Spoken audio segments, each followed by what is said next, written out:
Have you ever felt like your mental health struggles are pulling you further away from your purpose rather than closer to it? If you're like me, you've probably wondered, God, what is the point of all of this pain that we have to go through? Today, we're diving into how to find God's purpose even in the midst of those overwhelming mental health challenges. This is Mindful Faith Moments, and I'm your host, Jason Henry Rule. Let's dive in. I've been where you are, staring at the ceiling, 2 a.m., mind racing with anxiety. You can't turn off the thoughts. Your mind just keeps going. You feel distant from both God and the life that you thought you were supposed to have. It's easy to wonder why God would allow this pain when we're supposed to be trusting Him and we're supposed to be trusting that He has our good in His hands.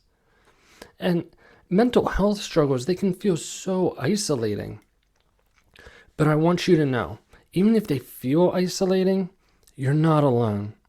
The Bible gives us countless examples of people who faced mental and emotional turmoil, yet found God's purpose through it all, not around it. So, how do we begin to understand God's purpose when our minds are so clouded by depression or anxiety? Well, let's just look at 3 quick practical steps that you can take today to reframe your mental health struggles as part of your journey toward God's greater purpose. I think the first one is we need to acknowledge the struggle with honesty. Many times we try to spiritualize away our pain or just pretend it's not there and shut people out and say, no, I'm okay, I'm good, whatever it may be. But the first step in all of this is to honestly acknowledge where we are at. Where am I right now? And just being honest with that. Just like David did in the Psalms, he didn't shy away from expressing his despair and his confusion. God, He's not looking for a filtered version of us. He's looking for our authentic hearts. Tell God exactly what you're feeling. It's not a weakness. That's the beginning point of healing. And then another one, so number 2, we can reframe our pain as preparation. I once heard it said that the things we struggle with the most often prepare us for the purpose God has laid out for us. Your mental health battle is not wasted. It's shaping you. It's deepening your compassion.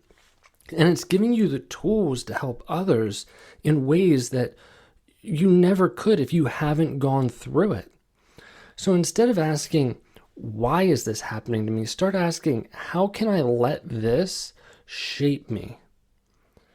Third one, I think we need to seek community and professional help. Depression, anxiety, these mental health battles, they can be so isolating, and our natural tendency is to retreat and isolate. And number 3 is so important because it makes us have to push out of that shell and go counterintuitive to what we actually want to do. But God created us for community. And often when we're struggling mentally, we're just retreating into ourselves. We're retreating into isolation. So we need to make a cognitive effort to go and find those people around us.